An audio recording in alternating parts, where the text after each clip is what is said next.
सभी साथियों को नमस्कार। आज के इस वीडियो में हम हाल ही में राजस्थान अधीनस्थ चयन बोर्ड द्वारा जो है लैब असिस्टेंट का जो एग्ज़ाम हुआ था साइंस सब्जेक्ट का, उस एग्ज़ाम की एक अनुमानित जो कट ऑफ है वो क्या रह सकती है, एक्सपेक्टेड कट ऑफ क्या रह सकती है, उसके बारे में अपन एक मोटा मोटी जो है चर्चा करेंगे, विश्लेषण करेंगे। और मेरा जो ये विश्लेषण है, ये जो चर्चा है, ये किन पॉइंट्स के ऊपर आधारित है, तो आप मेरे साथ देख पा रहे हैं कि इसके अंदर जो है मैंने जो ये एक्सपेक्टेड कट ऑफ जो है जो डिसाइड किया है लगभग, उसका जो पहला जो बेस है वो है नंबर ऑफ पोस्ट। उसके बाद में दूसरा जो पॉइंट लिया है वो है लेवल ऑफ पेपर का जो स्टैंडर्ड था वो कैसा रहा है। साथ में ही पिछली कट ऑफ जो है उसको भी इसमें आधार माना है। एक और चीज़ मैंने इसमें इंक्लूड की है कि पेपर जो है क्या किसी गाइड से आया था या ऑथेंटिक बुक से आया था, वो भी चीज़ इंक्लूड की है। साथ में एक चीज़ ये भी की है कि लैब असिस्टेंट के एग्ज़ाम में जैसे होने के बाद में जो साइंस के स्टूडेंट्स हैं उनके पास आगे के लिए क्या ऑप्शन है और उनको आगे किसकी तैयारी करनी चाहिए, उसके बारे में भी अपन चर्चा करेंगे, ठीक है ना। तो देखो, जैसे पहली चीज़ अगर बात करें कि जो पोस्ट है पहले कम थी, लेकिन अब जो लैब असिस्टेंट की टोटल पोस्ट है वो लगभग 1200 के आसपास हो जाएगी टोटल पोस्ट, ठीक है ना, सारी सब्जेक्ट को मिला करके। तो अब ये पोस्ट आपके लिए अच्छी पोस्ट है। 1200 की लमसम जो है आपके हिस्से में, जैसे आप मान के चलो कि आपके हिस्से में साइंस वालों के जैसे 136, आपके हिस्से में जहाँ तक एक अनुमान है कि 1050 पोस्ट के आसपास आपके हिस्से में आ जाएगी। तो आप लोग जो हैं, एक पोस्टें तो अच्छी हैं, दूसरी चीज़ पेपर का जो स्टैंडर्ड था अगर अपन उस पर चर्चा करें तो देखो पेपर के अंदर दो सेगमेंट थे, एक तो था जीके और दूसरा था साइंस।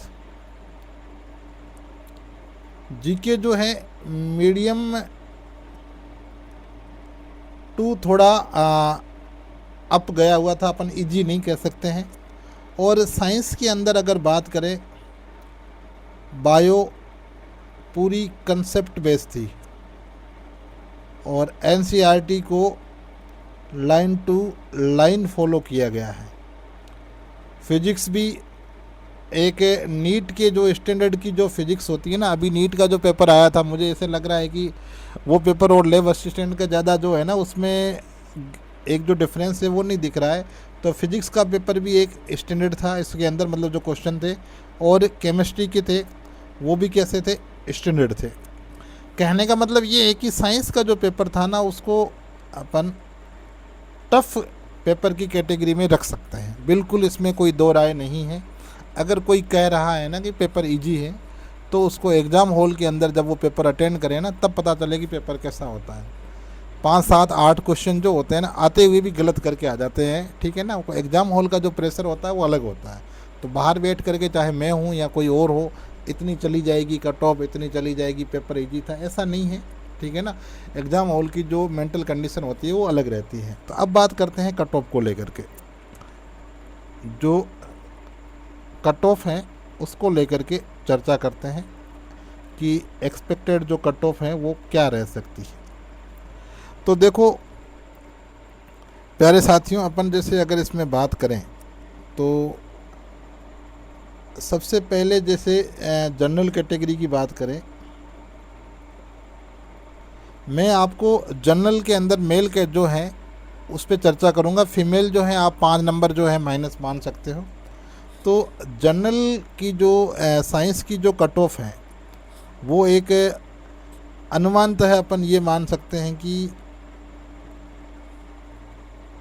200 लगभग 240 से 250 के बीच जो है वेरी कर सकती है, ठीक है ना। और इसमें भी एक चीज़ ये भी हो सकती है कि 245 के आसपास लमसम हो जाए। दूसरी चीज़, जो ओबीसी हैं 235 के आसपास, 235 से अपन 240 कह सकते हैं। उसके बाद में जो EWS है, EWS की 230 की लमसम। फिर जैसे अगली कैटेगरी की बात करें SC, तो SC की कट ऑफ जो है वो लगभग 220 से 225 के आसपास। और ST की अगर बात करें 215 से 220 के लमसम। ये एक अनुमानित कट ऑफ है, बाकी 240 से भी डाउन भी जा सकती है, ठीक है ना। 250 से प्लस जाने की पॉसिबिलिटी बहुत कम है, बाकी अगर जाती है तो कई रीज़न उसमें हो सकते हैं जो मैं यहाँ पे वीडियो में नहीं बता सकता। और अब इसमें जैसे मैं बात करूँ कि जो भी फीमेल है ना,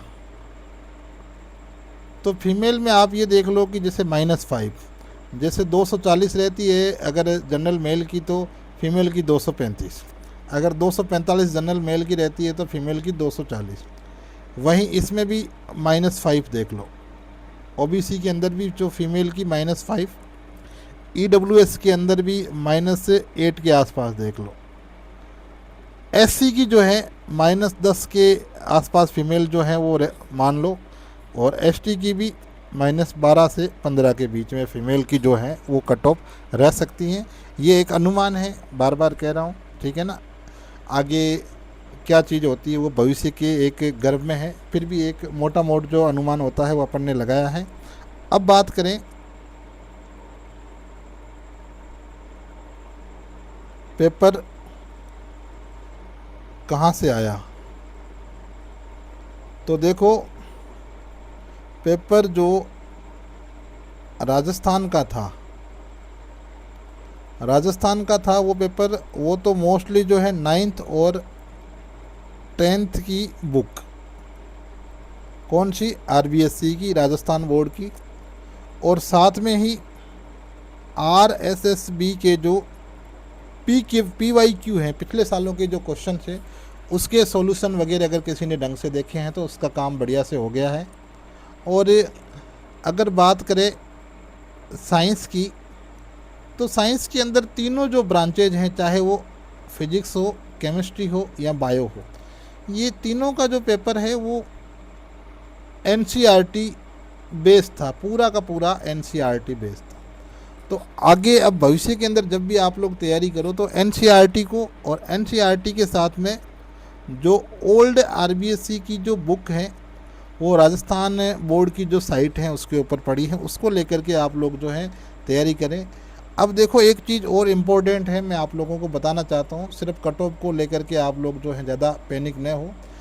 आगे के लिए जो इम्पोर्टेंट चीज़ है, जो साइंस के जो स्टूडेंट हैं जिन्होंने B.Ed कर रखी है, उनके लिए बहुत अच्छा ऑप्शन है सेकंड ग्रेड का।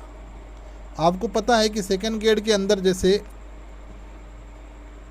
जो भी पोस्ट है ना,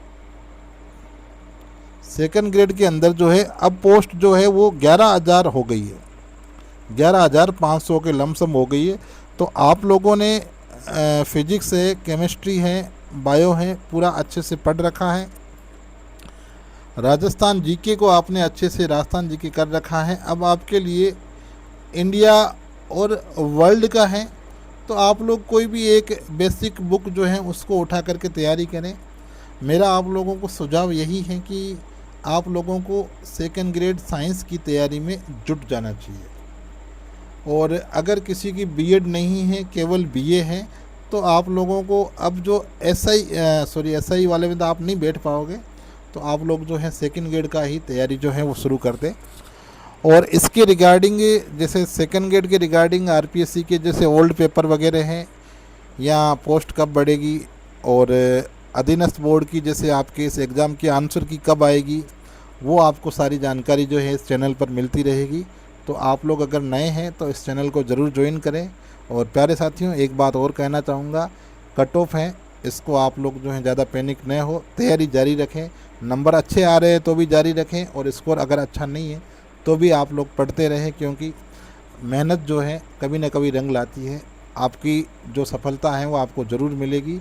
प्रयास जारी रखिए, प्रयास कभी भी विफल नहीं जाता है। ठीक है, सभी को best of luck. Thank you very much. Channel को ज़रूर ज्वाइन कर लें।